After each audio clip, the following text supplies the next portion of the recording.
ఇవాళ మావోయిస్టు భావాజాలం ఉన్నటువంటి వ్యక్తులు ఇంకా సమాజంలో ఉన్నత స్థాయిలో ఉండడం వలన అది సమాజానికి తీవ్ర నష్టం కలిగించే ప్రమాదం ఏర్పడ్డది. ఇవాళ మళ్లీ చెప్తున్నాను, మావోయిస్టు సిద్ధాంతం ద్వారా తుపాకీ గుట్టల ద్వారా అమాయకులను చంపి సాధించింది ఏంది? చివరకు మీ సంస్థ నిషేధింపబడ్డది, అమాయకులు ప్రాణాలు కోల్పోయారు, అమాయకుల ప్రాణాలు మీరు తీసేసారు. అభం శుభం తెలియనటువంటి పిల్లలు, మైనర్ పిల్లలు కూడా ఈరోజు తుపాకీ కొడుకుని తిరిగే పరిస్థితి వచ్చింది. ఇవాళ చివరకు ఏమి లేకుండా అయిపోయింది. ఇప్పటికైనా సమాజం గుర్తించింది. చాలా మంది మావోయిస్టు భావజాల నాయకులు, అగ్రనాయకులు గుర్తించారు. తుపాకీ గుట్టల ద్వారా ఏం సాధించలేము, సాధించలేదు కూడా అని, భవిష్యత్తులో ఏమి లేదని గుర్తించే ఇవాళ కేంద్ర ప్రభుత్వాన్ని సహకరించారు. చాలా మంది లొంగిపోయారు. మావోయిస్ట్ అనేది లేకుండా అంతమైపోయిందనే విషయాన్ని ఆలస్యమైనా గుర్తించాలి. ఇంకా ఆ భావాజాలంతో ఇంకా ఏమైనా సాధిస్తామనుకున్న వ్యక్తులు ఇప్పటికైనా మీ ఆలోచన మార్చుకోండి. అది మీకు మీ భవిష్యత్తుకు ప్రమాదకరంగా మారుతున్న విషయాన్ని గుర్తుంచుకోవాలి.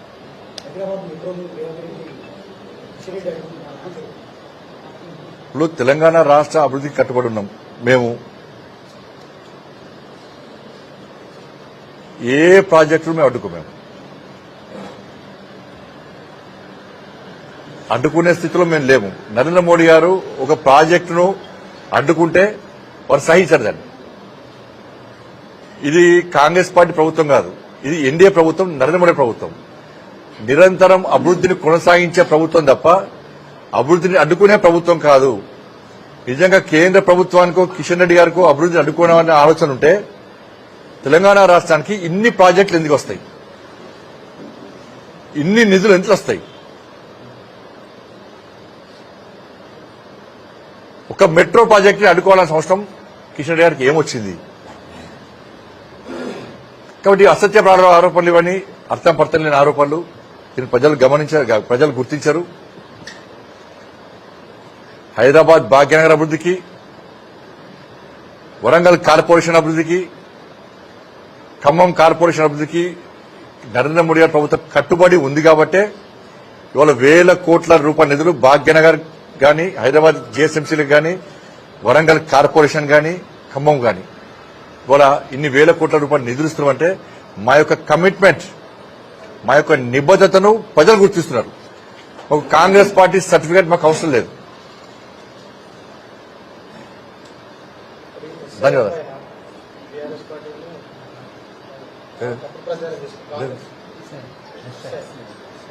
ఎస్ఆర్ విషయంలో కాంగ్రెస్ పార్టీ రెండు మతాల మధ్య విభేదాలు సృష్టించి రాజకీయ లబ్ధి పొందే ప్రయత్నం చేస్తూ ప్రజల లోపల ఒక భయానక వాతావరణం సృష్టిస్తున్నది. తెలంగాణ రాష్ట్ర సమాజానికి అప్పీల్ చేస్తున్న ప్రతి ఒక్కరికి మీ ఓటు ఉండే విధంగా మీరు చూసుకోండి. అది హిందువా, ముస్లిమా, ఇంకోలా కానీ ముస్లిం సమాజం కూడా అప్పీల్ చేస్తున్నాం. మీ ఓటు పోకుండా చూడండి. మేమే అప్పీల్ చేస్తున్నాం. కానీ బంగ్లాదేశ్ నుంచి, పాకిస్తాన్ నుంచి అక్రమంగా వలస వచ్చి పాస్పోర్ట్లు, వీజాలు లేకుండా అంతర్గత భద్రతను ఇలా సమస్యలు సృష్టించే ప్రయత్నం చేస్తే వాళ్ళకు ఓటక్కిమ్మంటారని చెప్పాలి కాంగ్రెస్ పార్టీ. కాంగ్రెస్ పార్టీ ఇతర దేశాల నుంచి అక్రమంగా వచ్చి నివాసం ఉంటున్న వాళ్లను ఓట్లను తొలగించాలని చెప్పి ఎందుకు డిమాండ్ చేస్తలేదు?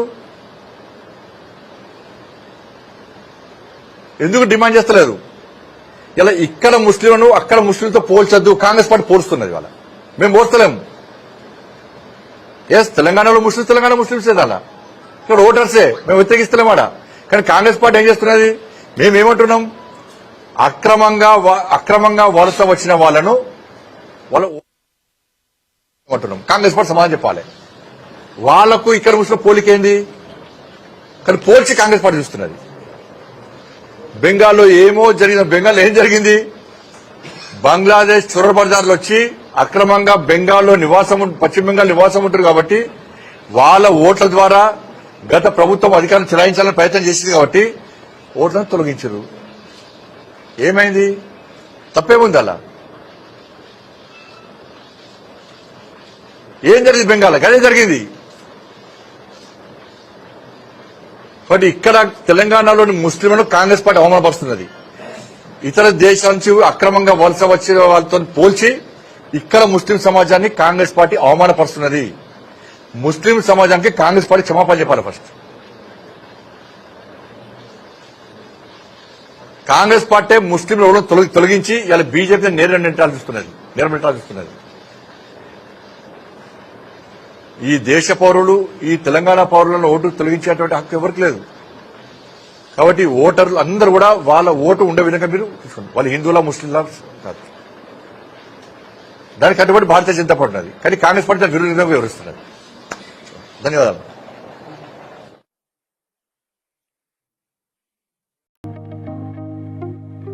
స్వచ్ఛంగా, సహజంగా పోషకాలు నిండిన ఎస్ఆర్కే డైరీ పాలు మరియు పాల పదార్థాలని ఎంచుకుందాం.